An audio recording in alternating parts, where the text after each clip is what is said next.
Welcome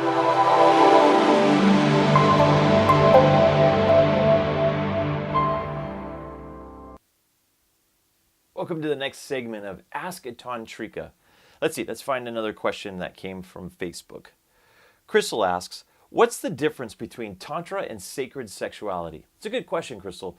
The place of, this is actually a common misunderstanding because sacred sexuality has really attached itself to Tantra in a lot of ways. And I find that there's an understanding of why, because once again, Tantra is this free, liberated, saying yes to life wisdom that includes aspects of sexuality.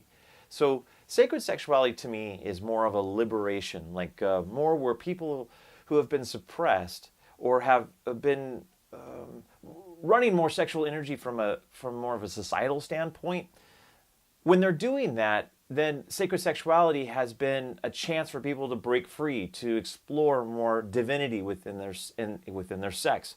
Tantra does agree with that and does have teachings around that. It also talks about, as say in sacred sexuality, a lot of it is around extending the sexuality. Again, Tantra talks about this. And another part of sacred sexuality is that it opens up the door to find more grace or elegance within sexuality.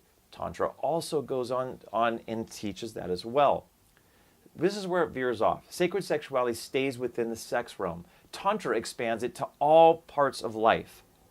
So, it talks about communication, it talks about empowerment, it talks about our trust with ourselves, it talks around sexuality and creativity, it also talks around connection and love, it talks around psychic ability and the ability to have vision, and also around our spiritual connection. So what it does is it kind of goes further into that. So sexuality, think of it this way, it's like 1/7 of the equation.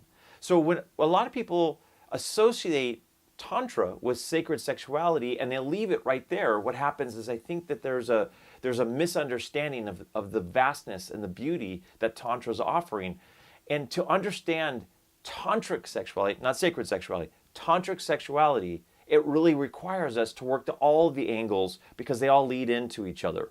And with sacred sexuality, which by the way I think is a total valid system, it's more around just the act of sexuality, connection, romance, love.